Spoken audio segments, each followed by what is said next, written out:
Sağ olun Zəhra xanım. Deməli, bu günlərin biz ikinci toplum sual cavabını eləyəcəyik səndən bir yerdə. Hazırsansa başlayaq. Hazırım, başlayalım. Deməli, elektrik yükü haqqında nələr deyə bilərsiniz müddəalı? Elektrik yükü maqnit qarşılığı təsirin intensivliyi xarakterizdən fiziki kəmiyyəti deyilir. Vahidi kulondur, düstur olaraq eni ilə deyə bilərəm. Ən kiçik hissəsi də elementar yükdür. Bəzən deyirlər diskret kəmiyyətli elektrik yükü. Bu nə deməkdir? Deməkdir ki, yəni hissələrlə, yəni tam hissələrinə bərabərdir elementar yükün, yəni hissələrə bölünə Tam missillərinə bərabərdir. İstədiyimiz qiymət ala bilməliyik. bilmə. Tam missillərini ala bilər. Yükün vahidi nədir? Yükün vahidi kulondur. Kulondur. Beynəlxalq stilin əsas vahidi nədir? Amper bölünsün saniyə. Pardon, amper vurulsun saniyə. Amper vurulsun saniyə, bəli. Elektrik yükləri arasında qarşılıqlı təsir qüvvələri mövcuddur deyirlər. Aha, onlar arasında məsələn kulon qüvvəsi var. Yəni müsbət eyni adlı yüklər. Eyni adlı yükə bir-birlərini itələyirlər, amma əks adlı yüklər bir-birini təsir edirlər. Hansı cihaz var burada yüklərin qarşılıqlı təsirinə əsaslanan? Məsələn, elektrometr var, Bəli. elektroskop var. Bunların keyfiyyətcə bilən elektroskop kəmiyyəti elektrometrdir. Doğrudur. Elektroskopda ümumiyyətlə sistem necə işləyir, onu bizə deyə bilərsiniz qısaca? Elektroskopda deməli onun vərəqləri var aşağıda, bir də onun yuxarıda hissəsi var. Biz ora iki hal ola bilər, ya toxundura bilərik, ya da ki təmas etdirə bilərik. Yaxınlaşdıra bilərik. Yaxınlaşdırdığımız zaman əgər müsbət yük yaxınlaşdırırıqsa, onun yuxarısı mənfi yüklənəcək, aşağısı isə müsbət yüklənəcək və vərəqlər aralanacaq. Doğrudur. Bu mənfi yük üçün də bunun təsəsi olur, amma əgər toxundururuqsa, bu zaman əgər müsbət yük toxundurmuşuqsa, yuxarısı da müsbət olacaq. Aşağıda da ona uyğun olaraq müsbət olacaq. Bəli, yüklərin saxlanma qanunu haqqında. İki dənə deyirsən kürəni bir-birinə toxundurub araladılar. Bu zaman məsələn, əgər burada şey var da, əgər radiusları eynidirsə, Q1 plus Q2 bölünsün 2 olacaq və bundan sonra aralandıqdan sonra onların Q1-ə bərabər olacaq. Amma əgər radiuslarında fərq varsa, bu zaman L1, daha doğrusu Q1 plus Q2 bölünsün L1 plus L2 vurulsun L1'e birinci kürənin üçün uyğundur. İkincide də 2'ye vururam. Yəni hər ikiyə vurmaq lazımdır. Doğrudur. Klon qüvvəsi dediniz. Klon qanunu nədir? Klon qanunu deməli, klon qanunu iki yük arasında məsafə ilə tərs mütənasibəsidir qüvvəsi, amma onların yükləri ilə düz mütənasibəsidir. Doğru. Düstur necədir? Düstur deməli F klon bərabərdir. K vurulsun modulda Q1 vurulsun modulda Q2 bölünsün L'in kvadratı. Düzdür. K nədir burada? Pardon. K hərfi ilə başlayırsa, klon sabiti. Bəs elektrik sabitinin əlaqəsi nətərdir K-nın? K bərabərdir 1 bölünsün 4 pi epsilon. K-nın vahidini soruşsalar nədir? Klon sabitinin vahidi. Oradan taparam Newton vurulsun metr kvadratı bölünsün klon kvadratı. Onda elektrik sabitinin vahidi nə olar? Elektrik sabitinin vahidi bunun tərsəsi olur. Yəni klon kvadratı bölünsün Newton vurulsun metr kvadratı. Hansı cihazdan ölçülür klon qüvvəsi? Klon qüvvəsi deməli dinam qüvvə O deyildi. Hansısa bir tərəzi idi yadındadır. Vurulma tərəzi. Vurulma tərəzi. Elektrik sahəsi haqqında nə deyə bilərsiniz? Elektrik sahəsi yəni ola bilər bir cins olsun, bir də ola bilər qeyri-bir-cins olsun. Ümumiyyətlə elektrik sahəsinin intensivliyi hansı hərflə işarə olunur? Böyük hərflə işarə olunur və onun qüvvə xarakteristikasıdır. Bəli. Çünki qüvvənin eyni istiqamət yönəlir. Xəttləri hansı istiqamətdə çəkirik bəs? Xəttləri müsbətdən çıxıb mənfiyə daxil olur. Mənfiyə daxil olan istiqamət çəkirik bəli. İndi elektrik sahəsinin intensivliyinin özü nədir? Nədir elektrik sahəsinin? Elektrik sahəsinin intensivliyi vahid yükə təsir edən elektrik qüvvəsinə deyilir. Vahidi nədir? Vahidi isə volt bölünsün metrdir və yaxud da Newton bölünsün Bəli. Newton bölünsün klon. Newton bölünsün klondur. Bəs intensivliyin öz düsturunu soruşsalar? İntensivliyin öz düsturu nöqtəvi yük üçün əgər deyilirsə, K vurulsun Q kvadratı bölünsün K vurulsun Q bölünsün R kvadratı. Buradakı Q mənbədir yoxsa sınaqdır? Buradakı yük nöqtəvi yükdür. Sınaq yükü F bölünsün Q'dakı düsturda var və oradan da asıl deyil. Asıl deyil. Sınaq yükündən asıl deyil. Amma mənbənin yükündən düz mütənasib asılıdır. Doğrudur. Məsafədən necə asılıdır bəs? Tərs mütənasib asılıdır. Bəs yaxşı, məsələn deyir ki, bir cins və qeyri-bir cins sahələri bir-birindən ayırmaq üçün, yəni biz hardan bilir ki, o bir cins sahədir? Bir cins sahədə qüvvə xəttləri və yaxud da intensivlik xəttləri bir-birinə paraleldir. Doğrudur. Və istənilən bir nöqtəsində intensivliklər bir-birinə bərabərdir. Aha. Və orada hər hansı bir yük üzərəcək düz xətti bərabər təzyiqlə hərəkət edir. Amma Neytron, yəni yüklü olduqda. yük üzərəcək demişəm. Amma neytron olsa o düz xətti bərabər sürətlə hərəkət edəcək. Doğrudur. Qeyri-bir cins elektrik sahəsində isə qüvvə xəttlərinin sıxlaşdığı yerlərdə, daha sıx olduğu yerlərdə qüvvə və intensivlik daha böyükdür. Onlar arasında məsafə daha çox olduğu, yəni seri olduğu yerdə isə qüvvə və intensivlik daha azdır və orada da yükün üzərəcək dəyişən təzyiqlə hərəkət edir. Dəyişən təcili. Bəs potensial nədir elektrik potensialı? Elektrik potensialı deməli vahid yükü təsir edən vahid yükün potensial enerjisinə bərabərdir. Vahid yükün potensial enerjisinə bərabər olan. Vahid nədir? Vahidi joule bölünsün kulon deyə bilər və yaxud da volt. Və yaxud da volt demək olar. Potensial skalyardır yoxsa vektorialdır? Potensial skalyardır. Skalyar kimi hansı cihazdan ölçülür potensial? Potensial elektrometrik potensial fərqinə ölçülür. Toxunan cisimlərin potensialları Toxunan cisimlərin potensialları eynidir. bərabərdir. O zaman belə sual var idi, elektrometri birindən açıb o birisinə qoşaq toxunan cisimlər. Toxundururuq. Toxundurduqdan sonra hər ikisini də qoşduğumuz zaman bunlar bərabər göstərəcək, çünki onların potensialları bərabərdir. Toxundurulmuş vəziyyətdə və Bəli, toxundurduqdan sonra. toxundurulduqdan sonra onların potensialları bərabərdir. Doğru. Bəs məsələn bir cins və qeyri-bir cins sahədə siz dediniz ki, intensivliklərin qiymətləri məsələn bir cinsdə eynidir falan. Potensial haqqında nə deyə bilərsiniz bir cins sahədə? Bir cins sahədə potensiallar deməli müsbət, daha doğrusu qüvvə xəttləri istiqamətində getdikcə azalırlar. Getdikcə azalır. Bəs qeyri-bir cins sahədə? Qeyri-bir Bu söz yenə qeyri-bir cins sahədə də doğrudur bu arada. Çünki intensivlik yenə də vektor Bəli, intensivlik qiymət dəyişməsinə baxmayaraq yenə də azalacaq. yenə doğru. Sadəcə mən nəyə soruşuram? Məsələn, müsbət yükdən uzaqlaşanda Müsbət yükdən uzaqlaşdıqda bunların potensialı azalır. azalır. Amma mənfi yükdən uzaqlaşdıqda potensialı artacaq. Doğrudur. Bəs məsələn bir suallarda çıxır ki, bir cins elektrik sahəsində sən dediyin ki, yük üzərəcək bərabər təcil hərəkət eləyir də.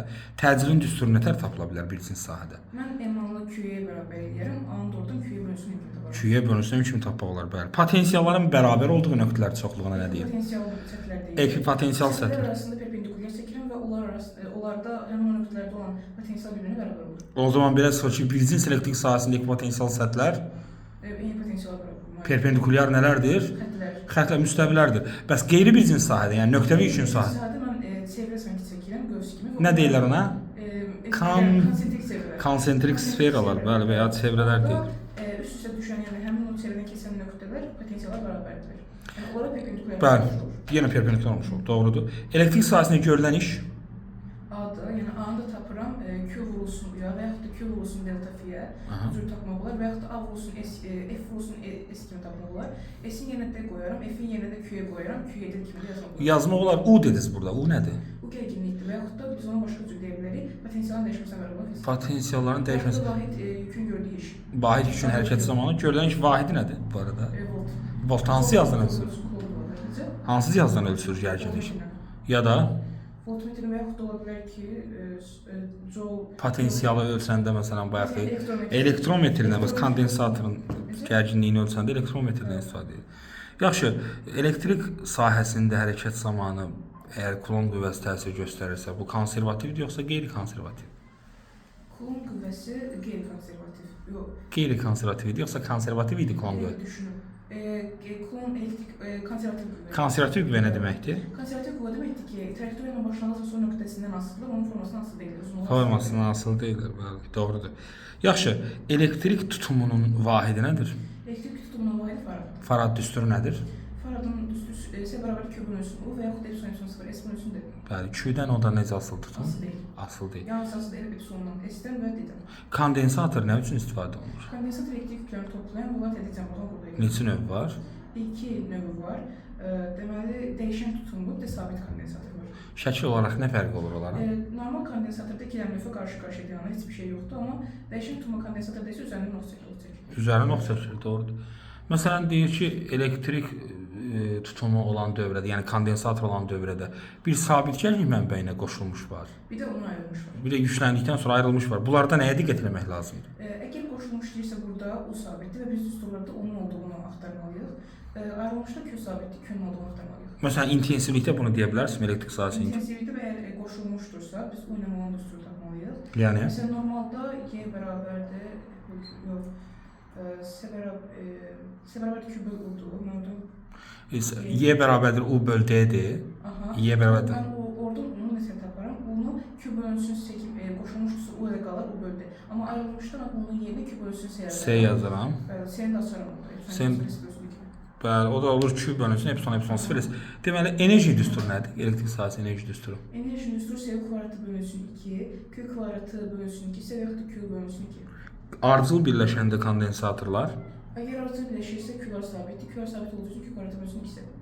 Doğrudur. Paralel. Bu sabitdir, S kvadratı bölünsün 2. Ardıcıl birləşmədə tutum necə tapılır? Ardıcıl birləşmədə tutum deməli iki dənə müxtəlif tutumlular varsa, bir bölünsün S11 bərabərdir 1 bölünsün S1 plus 1 bölünsün S2. Bəli. Bəs paraleldə? C10 bərabərdir C1 plus C2. Doğrudur. Cəryan, elektrik cəryanı nədir? Elektrik cəryanı yük üzərində nizamın hərəkətidir. Naqildən keçir, yəni belə. Doğrudur. Elektrik cəryanında cəryan şiddətinin düsturu nədir? E bərabərdir delta Q bölünsün T. Vahid zamanda keçən yükə bərabərdir. Bəli, cəryan şiddətinin vahidi nədir? Amper. Hansı cihazdan ölçülür? Ampermetr. Ampermetr işlədiciyə necə qoşulur? Ardıcıl qoşulur. Niyə? Çünki ardıcıl qoşulduqları zaman onun yükləri bərabərdir. Buna görə də ardıcıl qoşulur. Ampermetrin müqaməti çox kiçik olmalıdır, yoxsa çox böyük olmalıdır? Çox kiçik olmalıdır ki, Çox. ampermetr ölçə bilərik. Amper Və ölçə bilərik. amper ölçə bilər. Gərginliyi ölçən cihaz nədir? Voltmetr. Necə Paralel birləşdir? Paralel qoy. Niyə? Çünki o zaman da onlar sabit olur. Ular sabit olur. Onda voltmetrin müqaməti böyük olmalıdır, Böyle olmalı. yoxsa kiçik olmalıdır? olmalıdır. Böyük olmalıdır ki, yenə Volt amperi yeməsin oradan, volt ölçsün.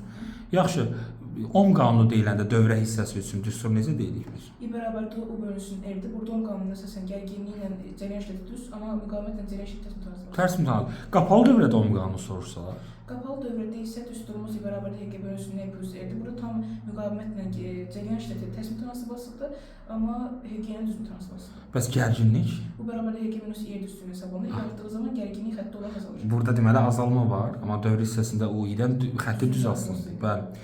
Epsilon deyirsiniz EHG. EHG nədir? HG deməli xarici qüvvələrin gördüyü işin yükü olan nisbətlə bərabər olan fiziki. Aha. Və HG yəni Hansı tərəfdən? Bəli, vahidi, voltu. Epsilon. Dövrədə sual gəlir ki, deyir EHG-ni ölçmək üçün hansı cihazdan istifadə etmək olar? HG-ni ölçmək üçün indi dövr hissəsi açılırsa, Aha. o zaman voltmetr HG-ni göstərir. Bəli, ona görə də voltmetrdən istifadə etmək olar. Doğrudur. Joule-Lenz qanunu nədir? Joule-Lenz qanunu deyilir ki, naqildən cəryan keçən zamanlardan istilik miqdarı görülən işə bərabərdir. Yəni A üçün olan düsturlar Q üçün yazar verir. İşin düsturları nədir? Elektrik dövrəsi. Kvadratı R vurulsun T, U kvadratı bölünsün R vurulsun T və yaxud da I U vurulsun T. Doğrudur. İşi hansı cihazdan ölçmək olar? Sayğacına. Sayğacla, gücün düsturları.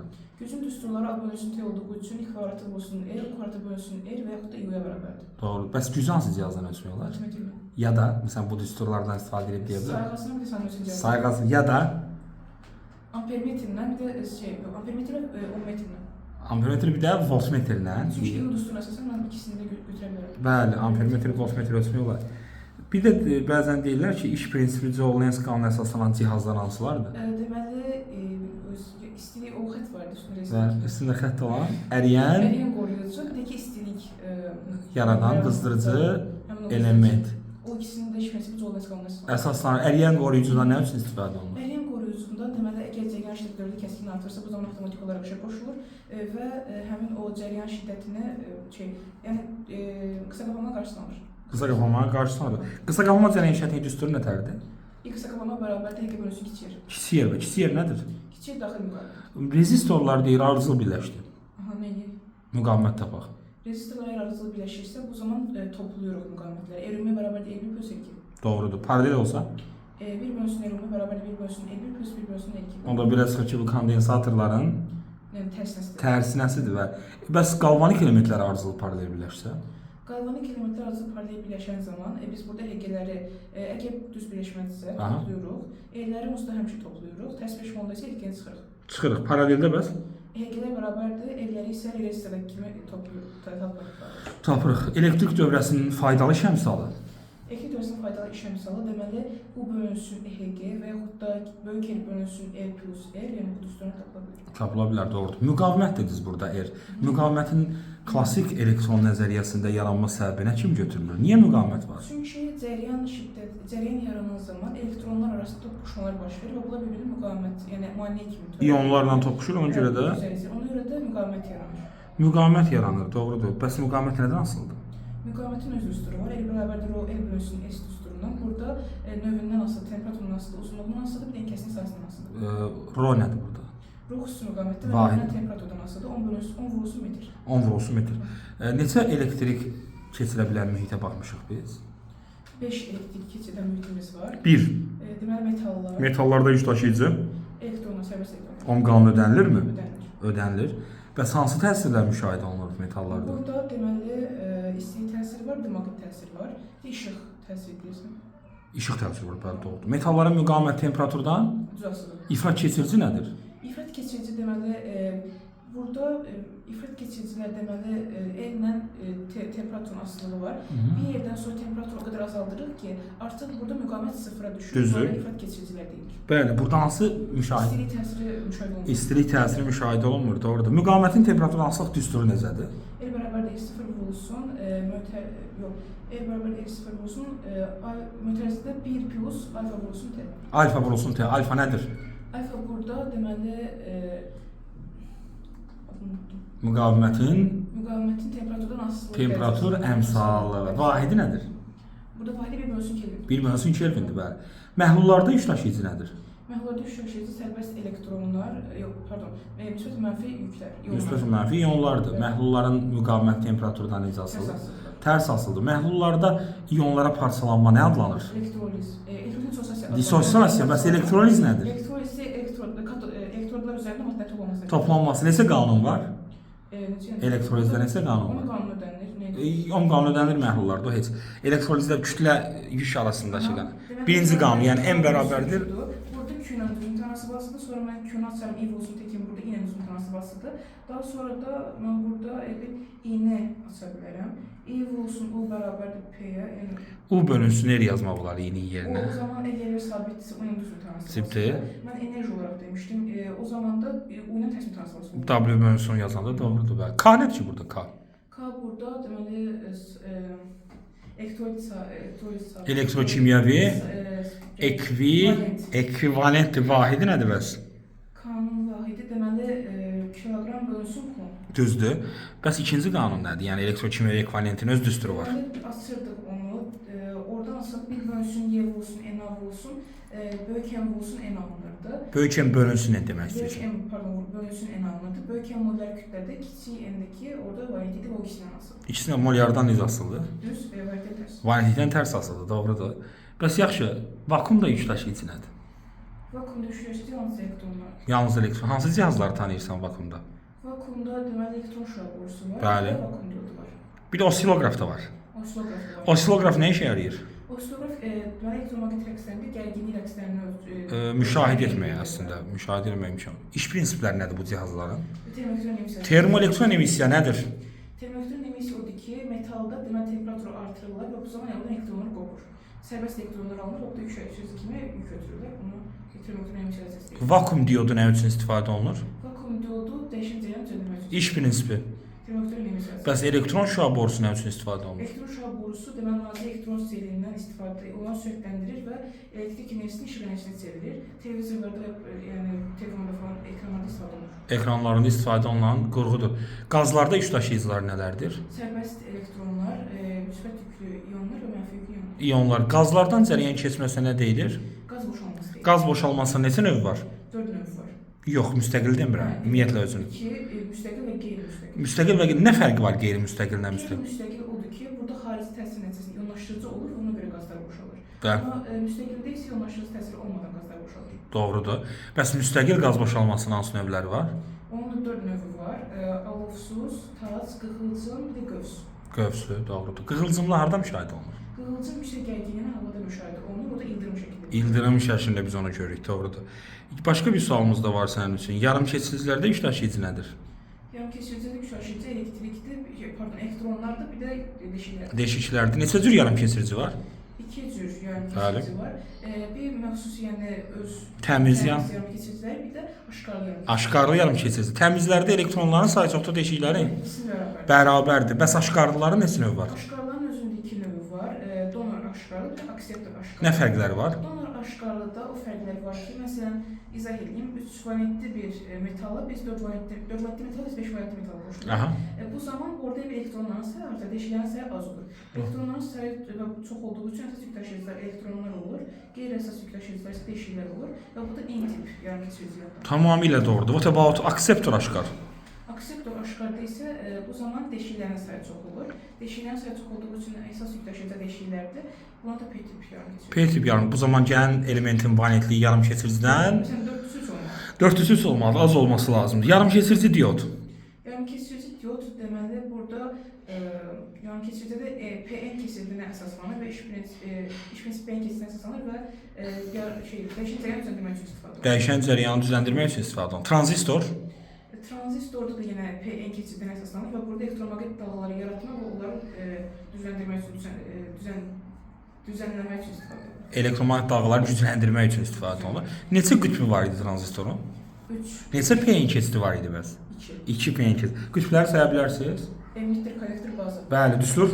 Emitterin cəryan şiddəti bərabərdir kollektor və bazanın cəryan şiddətinin cəmrinə. Cəmrinə bərabər. Termistor. Termistor deməli iş prinsipi müqavimətlə temperaturun tərs asılığına əsaslanır. Doğrudur. Burada yəni termistor, yəni temperaturu ölçmək üçün istifadə olunur. Tamamilə doğrudur. Fotorezistor. Burada da zəif işıq seviyyəsini qeydə alır və işığın intensivliyinə müqavimətin tərs asılığına əsaslanır. Müqavimətin işığın intensivliyinə tərs asılığına əsaslanır. Yaxşı, maqnit sahəsindəki mənbəmiz nə idi? Yəni maqnit sahəsi yaratmaq üçün şərt nədir? Maqnit sahəsi yaratmaq üçün şərt odur ki, yüklü zərərçi olsun və təcil hərəkət etsin. Bəs elektrik sahəsi üçün? Sürətlə hərəkət etsin. Yəni təcilin Təcil zərərçi olsun, amma hərəkətli olsun. hərəkətli olmasın. Amma maqnitdə yük olsun. Hərəkətli olsun. Hərəkətli olsun. Təcilin olmaması da yetər. Yəni olmasa da olar. Bəs təcil olması idi özün dedin. Məsələn, harda təcil lazım idi? Elektromaqnit. Elektromaqnitdə lazım idi, bəli. Yaxşı, maqnitlərin neçə qütbü var? Maqnitlərin 2 qütbü var. Hər maqnitlərdə belədir. N və S qütbləri var. Eyni adlı qütblər. O eyni adlı qütblər bir-birinə itəlirlər, amma ikisi də cəzb edir. Cəzb edir. Bəs cəryanlı naqillərdən eyni istiqamətdə cəryan keçəndə Əgər eyni istiqamətdə cəzb edəcəklər, əks istiqamətdə itələyəcək. neçə istiqamətimiz var bizim? Necə? Neçə istiqamət var Sağ, biz? sol, aşağı, yuxarı, bir də bizdən şəkil müstəvisində doğru şəkil müstəvisində Onu necə göstərdik? Əgər nöqtə varsa, şəkil müstəvisində biz doğrudur, Aha. eksi ona tərsinə. Bəli. Yaxşı, deyir ki, hər hansı bir cəryanlı naqil ətrafında maqnit sahəsi yaradır. Aha. Bunu hansı qayda ilə təyin edirik biz? Biz bunu deməli, əgər o zaman belə olur ki, maqnit sahəsinin naqilə göstərdiyi təsir qüvvəsi amper qüvvəsidir. Biz də onu Amper qüvvəsi yox. Yəni cəryanlı naqilin yaratdığı maqnit sahəsini soruşuram mən. Sağ yönlü vurğu qaydası. Sağ yönlü vurğu ya da sağ əl qaydası. Nətər edirik yəni? Məsələn, cəryan yuxarıdır. Baş barmağımız cəryan şiddətinin istiqamətini Bəli. göstərir. 4 barmağımız da yəni bükülmüş şəkildə olur və onda induksiyanın istiqaməti. İnduksiyanın istiqamətini göstərir. Amper qüvvəsi nədir? Amper qüvvəsi maqnit amper qüvvəsi həm düzgün. Maqnit sahəsinin naqilə göstərdiyi təsir qüvvəsi deyilir. Bəli. Bəs Lorentz qüvvəsi? O 200 dərəcə təsir göstərir. Amper qüvvəsini düzdürüb? JB sinus alfa. IBS sinus alfadır. Bəli, doğrudur. Hansı əl qaydasından tapılır amper qüvvəsinin istiqaməti? Amperdə Lorentz sinus qaydası. Lorentz qüvvəsinin düsturu nədir? QB sinus alfa. Yüklü zərrəciklər maqnit sahəsinə neçə cür daxil ola bilər? 3 cür daxil olur. Bir. Həmin qüvvə xətləri ilə paralel istiqamət daxil olur ki, bu zaman qüvvələr sıfıra bərabər olacaq. Aha, onda necə hərəkət olacaq bu? Müsadə rəvəsət. Doğrudur. 2. Perpendikulyar istiqamətdə olanda burada Lorentz qüvvəsi maksimal olacaq və çevir rəvəsətlər getməyə başlayacaq. Doğrudur. 3. Müəyyən bucaq altında gedəcək. O necə hərəkət edirdi? Müəyyən bucaq altına daxil olanda spiral şəklində hərəkət eləyəcəkdir. Yaxşı, perpendikulyar daxil oldu deyək ki, bizə sual verir ki, burada impulsun düsturu nədir? Perpendikulyar daxil olanda P bərabər deməli V bərabərlik QBR bölünsün M-dir. V-dən orada mən qoyuram M-ə. Aha. QB. Bəli, MV bərabər pi bərabərdir. Bəs periodun düsturu nətərdir burada? T bərabərdir 2pi M bölünsün QB. Bəli, doğru. Tezlik soruşsa? Tərsinə. Tərsə, xüsusi yük nədir Zəhra? Xüsusi yük. Xüsusi yük deməli həmin o Q-nu mən onun kütləsinə bölürəm. Q bölünsün. Ki vahidi nədir? Kubik kiloqram. Bu nəyinsə tərsi nədir? Nəyinsə tərsinə radiusun tərs mütənasibidir. Elə yox. Necə? Xüsusi yükdəki vahid hansı vahidin tərsi nədir? K var idi. K nə idi o? Elektrokimyavik var. Elektrokimyavik kvantiti. Ümumiyyətlə elektromaqnit induksiya deyiləndə nə başa düşürsən? Nədir elektromaqnit induksiya? Elektromaqnit induksiya odur ki, yəni bir sarğac var və yaxud bir kontur var. Biz oradan maqnit daxil edirik. Maqnit daxil etdiyimiz zaman burada maqnitisiya dəyişir. Və bu zamanda induksiya cəryanı yaranır. Bunu elektromaqnit induksiyası deyilir. İnduksiya hadisəsidir. Maqnit selin düsturu nədir? Fi bərabərdir B kosinus. Fi nədir? Fi burada maqnitsiyədir, B induksiyadır, S həmin konturun sahəsidir. Kosinus alfadakı alfa isə induksiya ilə normal arasında qalan bucaq. Normal nədir? Normal həmin o konturun səthinə 90 dərəcəlik endirilmiş xətt. Perpendikulyar xəttdir bəli. Fi dedim maqnit seldir. Vahidi nədir? Verir. Weberdir. Maqnit induksiyanın vahidi nədir? Maqnit induksiyanın vahidi isə Weber bölü metr kvadrat. Amma öz vahidi var da maqnit induksiyası. Tesla'dır. Maqnit induksiyası vektorialdır, skalyardır. İnduksiya vektorialdır. Bəs maqnit seli? O skalyar. O skalyar cəmiyyətdir. Bəs elektromaqnit induksiyada induksiya EHG-nin düsturu nədir qapalı konturda? EHG-nin düsturu delta delta fi bölünsün delta-da, yəni F-nin dəyişmə sürəti. Əslində mənfi də var orada. Mənfi. Niyə mənfi var şurada? Çünki 2/4 sürüləridir. İkinci 4, yəni bayaq Lamrens qaydasında dediyimiz kimi artanda Artanda əks istiqamətdə, azalanda isə eyni istiqamətdə yönəlir. Yaxşı, bəs maqnit sahəsində hərəkət edən naqildə yaranan induksiya EHG-nin düsturu nədir? Maqnit sahəsində onda L vurulsun delta I bölünsün T. Yox, sən sarğaz deyirsən. Mən maqnit sahəsində hərəkət edən naqil var idi. Hərəkət edən naqil yadında sağ əl qaydası ilə falan tapırdıq istiqamətini. İnduksiya cərəyanının düsturu nə tər idi o da Y-nin düsturu? Bəli, mən orada B-ni tapırdım. Deməli F amper bölünsün IL. BLV BLV sinüs alfa. sinüs alfa. İndi və induksiya cərəyanı işlətdiyin düsturu nədir bəs?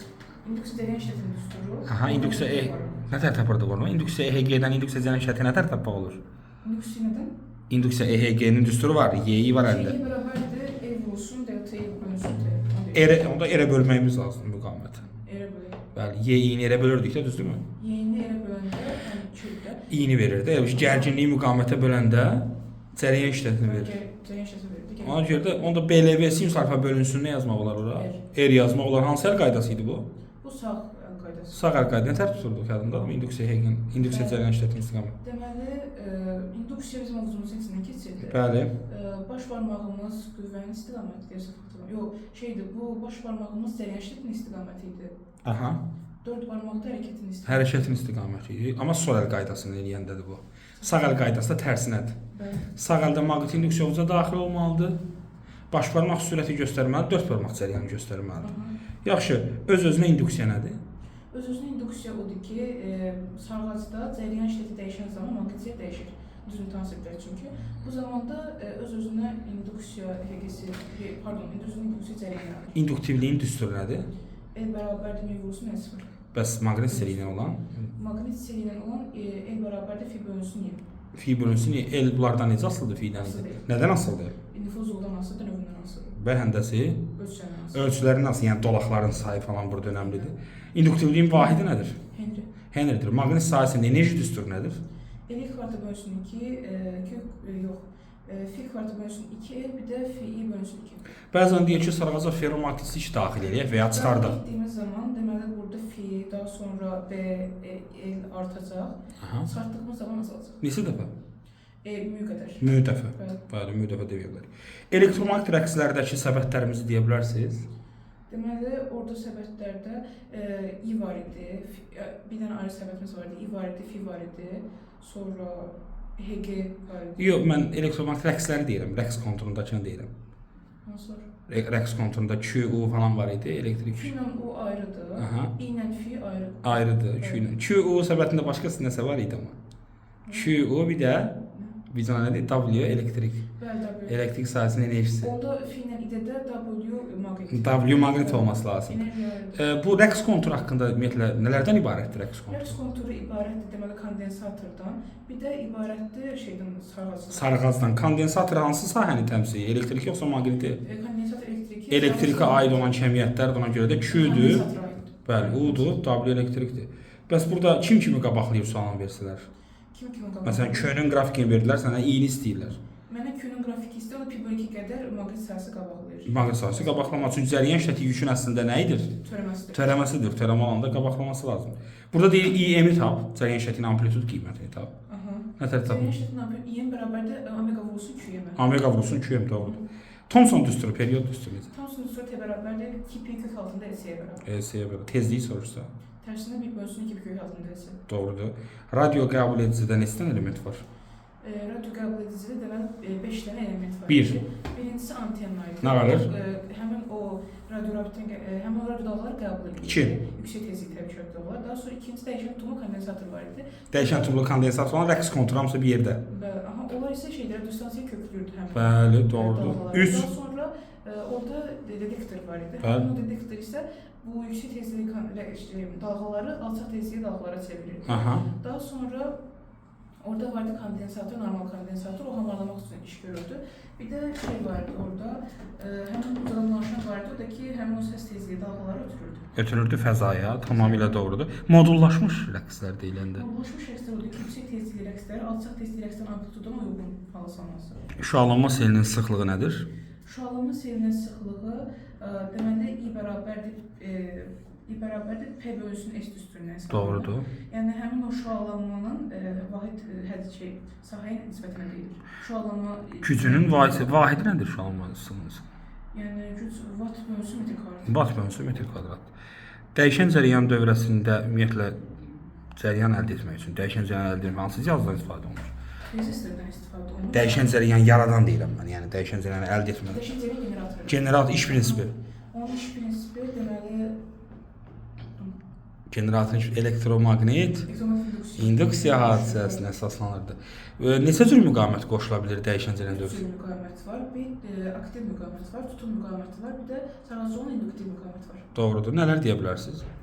Aktiv müqavimətdəki rezistor qoşulur və orada yeganə özü bu müqavimətdir ki, burada güc və enerji Ayrılır. Kim qabaqlayır? Burada skematik qabaqlamır. Bəli. Eyni fazda rəqs edilir. Və burada deməli yalnız şeydən öz düsturundakı əməklərdən asılıdır. Bəli, Bu doğrudur. belə daha sonra digər tutum müqavimətində isə düstur deməli x-ə bərabərdir 1 bölünsün omega s-dir. Kimi qabaqlayır burada? Burada i pi bölü 2 plus burada i qabaqlayır onu. İ onu qabaqlayır, bəli, doğrudur. İsti enerjisi falan ayrılırmı? Burada ayrılmır. Ayrılmır. Bəs induktiv müqavimət? Orada x-ə bərabərdir omega r-dir və orada u ilə i-ni pi bölü 2 qədər qabaqlayır. Doğrudur. Məsələn desək ki, hansılarda ümumiyyətlə istilik və güc ayrılmır desə, onda biz belə çıxır ki, O digər ikisini, yəni induktiv müqavimətindən tutum tutum müqaviməti və ya hansılar tezlikdən perioddan asılıdır desə, Yəni həmin o ikisi. həmin ikisini aktiv müqavimətdə bunu götürmək olmur. Bəzən sual verir ki, ampermetr nəyi göstərər dəyişən cərəyan dövrəsində? Ampermetr dəyişən cərəyan dövrəsində təsirci qiyməti göstərir. Nə tər tapırıq təsirci qiyməti? Maksimal 2 kök 2-yə bölürük. Ya və ya voltmetr.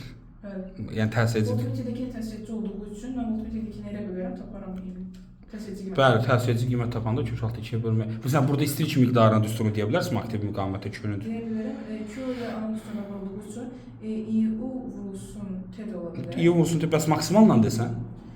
maksimal vurulsun T bölünsün 2. Bölünsün 2. Bəli, artıq bəli, kökdəkilər var deyə hamısının məxrəcində 2 yazmaq lazımdır. Bəs üçü bir arada olsa müqavimətlərin toplam müqavimət necə tapılardı? Z bərabər kök altında r-in kvadratı plus x-ə minus x-in kvadratı. Rezonans halı baş verməsi üçün Rezonans halının baş verməsi üçün xarici təsir edən deməli həmin bu tezlik bu həmin öz sistemin tezliyindən üst-üstə düşməlidir. Üst-üstə düşməli. O zaman amplitud kəskin artacaq. doğrudur. Bəs burada müqavimətin, yəni amplitudun kəskin artması üçün sən dedin kök altında r kvadrat üstə gəl xl çıxılsın xn kvadrat orada X-in x-ə bərabər olmalı. anda xl x-yə bərabər olsa çünki orada 0 Z bərabər olacaq r-ə. r-ə bərabər olacaq. Bəli. Ona görə cərəyan şiddəti kəskin artmış olacaq. Doğrudur. Transformator haqqında nə deyə bilərsiniz? Transformator alçaldıcı olur, yüksəldici olur və burada gərginlik dəyişməsi istifadə olunur. Burada güc və tezlik dəyişmir, sadəcə gərginlik və cərəyan şiddəti dəyişmir.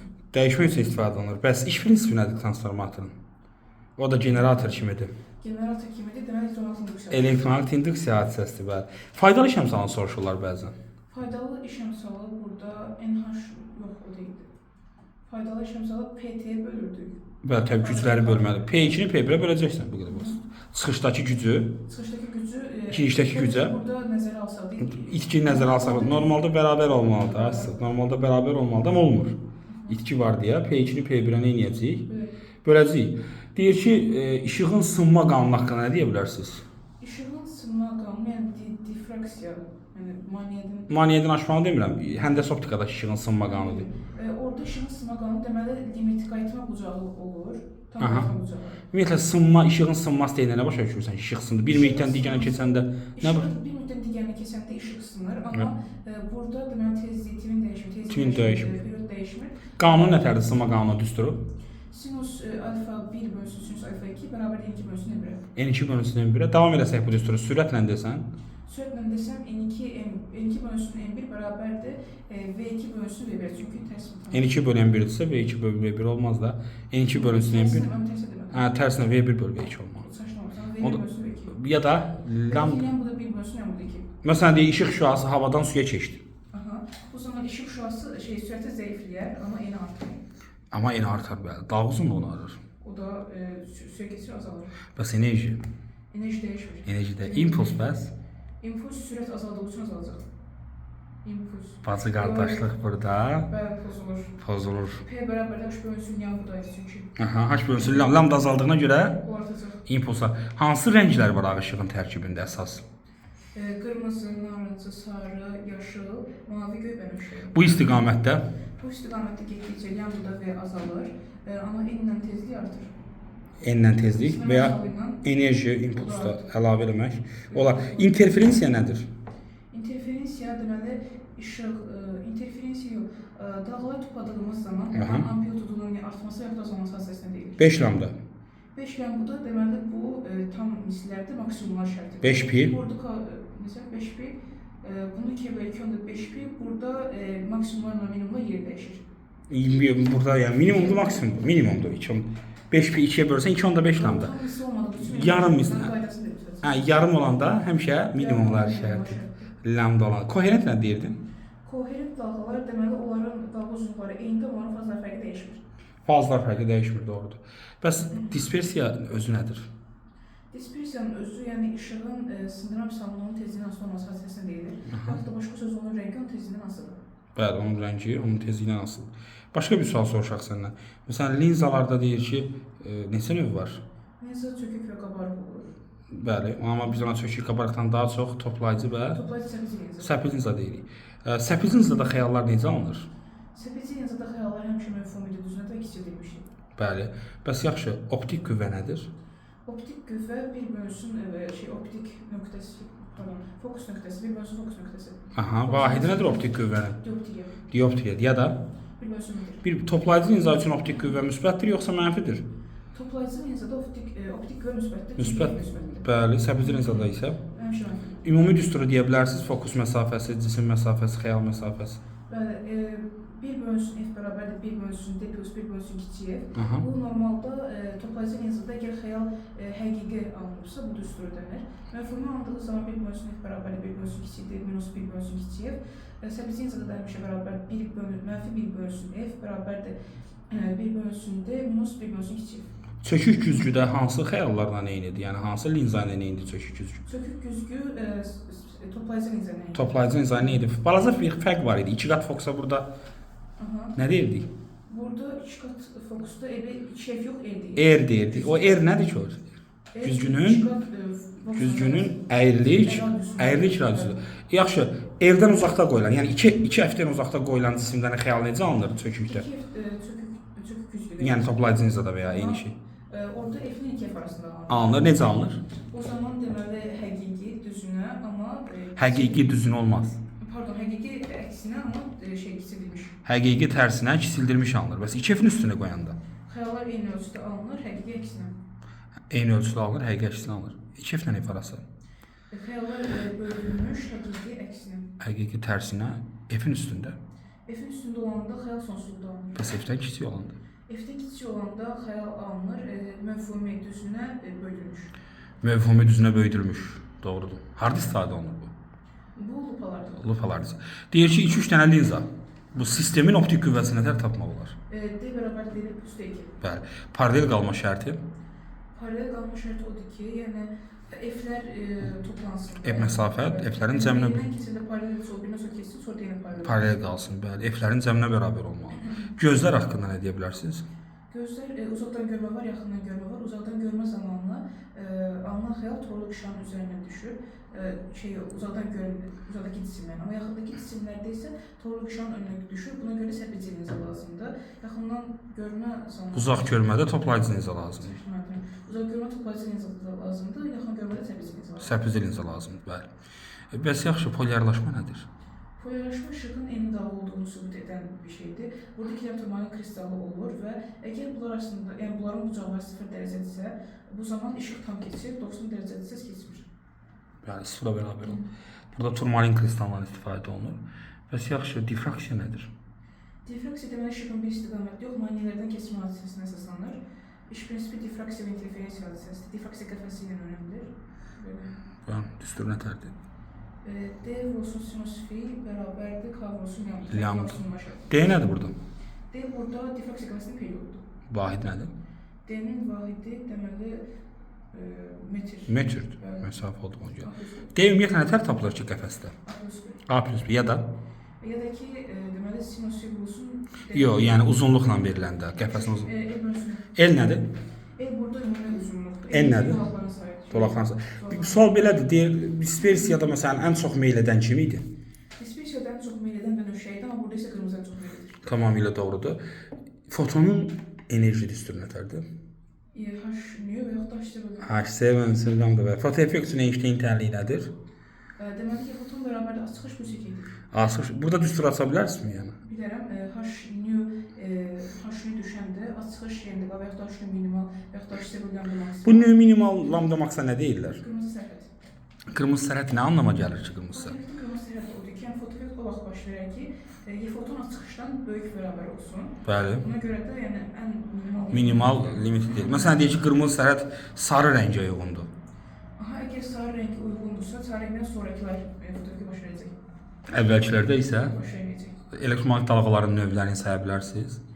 Elektromaqnit dalğalarının növləri necə? Hə, yəni radio dalğadan başlayıb. Ha, başa düşdüm. Radio dalğalar, daha sonra infraqırmızı görünən ultraviyolət rentgen və qamma şüaları. Rentgen və qamma şüaları. Bu istiqamətdə getdikcə İstiqamətə getdikcə tezlik və azalır, amma tezlik və enerji artır demək istəyirsən. tezlik və enerji artır, amma sürət və lambda azalır. Dalğa uzunluğu, sürət, vakuumda çünki hamısının sürəti Bərabərdir. və hansı sürətdə o? Nə sürət İşıq deyil? sürəti. İşıq sürət deyilir, bəli. Enerji diaqramlarında yuxarı qalxma, aşağı düşməyə nə fərqi var? Yəni yuxarı qalxdığı zaman, yəni fotona söhbət edirsən. Enerji diaqram, atomun enerji diaqramlarında yuxarı Enerji diaqramında əgər yuxarı qalxırsa deməli udulmada, aşağı düşürsə şüalanma. şüalanmadır, bəli. Xəttin uzunluğu ilə düz olan keymiyyətlər nədir? P-dir, impuls, yəni enerjisidir, bir də növ tezliyidir, amma yalnız təşkil transforması. Lambda tərs transforması. Birinci səviyyə düşəndə Birinci düşəndə ultraviyolət İki. Görünən şüalar. Üç. İnfraqırmızıdır. infraqırmızıdır, bəli. Yaxşı, nüvənin rabitə enerjisi nədir? Müəyyən rabitə enerjisi odur ki, nöqonlar bir arada olmaq üçün lazım olan enerjidir və yaxud da müəyyən parçalamaq üçün lazım olan enerjidir, minimal enerji. Minimal enerji düstur nətərdir? Düzdür, müəyyən rabitə enerjisi MC kvadratdır. Bəli, delta M vurulsunsa. Burada delta M nədir? Delta N əslində burada Kütlə defektidir. Nətər tapılır kütlə defekti? Kütlə defekti nöqonların kütlələrindən biz nüvə kütləsini çıxırıq. Bəli, ayırtaşı nüvənin kütləsini çıxırır. Nüvə reaktorunun elementlərini deyə bilərsiniz? Aha, deməli nüvə yanacağı var, neytron yavaşıdıcısı var, istilik keçirici ötürücü var, bir də ki tənzimləyici qurğular var. Tənzimləyici millər nələrdir? Bor və ya kadmium çubuqları. Neytron yavaşıdıcı Neytron yavaşıdıcı ağır su və yaxud da grafit. və yaxud da qrafit. Bəs istilik ötürücüsü? Soyuq su, adı soyuq da maynatrium. Maye natrium. Nüvə yanacaq elementləri Uranium, polonium. Palladium. plutonium. Plutonium, uranium. Pu kimi yazılır, hə, onu ad olaraq qarışdırırlar. Plutonium, uraniumdur bəli. Neytronların artma misalı Zəhra. Neytronların artma misalı, yəni K əgər birdən böyükdürsə, Bəli. bu nüvə reaksiyalarıdır. Yəni partlayışla gedən. Partlayış. Bu zaman neytronların sayı nədir? Artıq. 1-ə bərabər olsa, Bu artıq tənzimlənə bilən nüvə reaksiyalarıdır. bəli. Kiçik olsa sönür. Kiçik olsa sönər. Bu K dediyin transformasiya əmsalı yadıma düşdü. Transformatorda K1-dən böyük olanda olur. K1-dən böyük artısı bu alçalıcı Ay, sağ ol. Birdən kiçik- Burada o azalır, amma birdən kiçik olsa bu yüksəlir. Yüksəlir, onu qarışdırırlar, yəni neytronların artma əmsalı ilə biraz tərsinə də əslində. Şüalanma udulma dozası nədir? Şüalama durma dozası deməli udulan şüanın onun kütləsinin nisbətənə bərabərdir. D bərabərdir Y bölünsün N hesablanır. Bəli, vahid nədir? Joule bölünsün kiloqram. Özünün də vahidi var. Şüalanma udulma Belə dozası. idi. Yox, o adı. Bozdan, Grey, Aha, Grey bəli. Greydir, bəli, devrədiyə. Wilson kamerası. Wilson kamerası deməli orada ifrat olmuş buxarın Aha. ondan sonra çöküb daha sonra onların iz gətirməsi hesabına. Kondensasiyadan sonra iz qalır orada. Kinetik enerjisi nə qədər çox olarsa iz o qədər uzun olurdu. Bəli. Nə qədər çox olarsa iz o qədər qalın olurdu. Diametri nə qədər çox olsa yükü çox olurdu. Bəli, mən sev olar demişdim. Yəni. Hə, yük, bəli. Yükü nə qədər çox olsa kölgənin diametri böyükdür. Bəli. Uzunluq çox olanda enerjisi Daha daha böyükdür demək. Hegel sayğacı. Hegel sayğacı üçün güzəri teoremasını istifadə olunur. Aha. İş prinsipinə yazılan. Elektromaqnit Zərbə ilə ionlaşma hadisəsinin sırasında. Atomun tərkibində hansı zərrəciklər var? Elementar zərrəciklər. Proton, neytron, elektron. Elektrondur, bəli. Hansı müsbətdir, hansı mənfidir burada? Proton müsbət, neytron üstü, elektron müsbət. Proton, neytronların ümumi adı nədir? Nukleonlar. Nukleonlar deyirlər, bəli. İonlaşma enerjisi nədir? İyonlaşma enerjisi atomdan iyon qopartmaq üçün lazım olan enerjidir. Neçə cür radioaktiv çevrilmə var? 3 cür radioaktiv çevrilmə var. Hansılardır? Alfa, beta, qamma. Alfa nədir? Alfa burada əslində heliumdur, yəni 4 nukleon, 2 dənə proton demək. Bəli. Burada çevrilmə zamanı 2 neutron, 2 proton azalır. Düzdür. Və bu özü elektromaqnit dalğa deyil, amma özü az meyl eləyir və şeydir, zəif meyldir, bəli. Yəni elektromaqnit dalğa. Maqnit sahəsində zəif meyl edir. Etmir, bəli. Bəs Mendeleyev dövr cədvəlində yer necə sürüşür burada? Heliumdan əgər 2 proton azalırsa 2 sağa, 2 sola. pardon sola. Yəni əvvələ doğru Bəli, gedir. kəvə. Beta mənfi. Beta mənfi olduğu zaman burada elə bir dənə neutron, bir dənə protona çevrilir. Bu zaman bir xana sağa sürüşür. Doğrudur. Bəs qamma? Qamma yüksüzdür. Burada sadəcə yəni elektromaqnit dalğasıdır. Burada sadəcə partlaşmış və yükü dəyişiklik olmur. Dəyişiklik olmur, bəli. Qamma əslində elektromaqnit dalğalar spektrində ən güclü nə idi? Ən güclü dalğadır. Təşəkkürlər Zəhra xanım. Sağ olun. Uğurlar.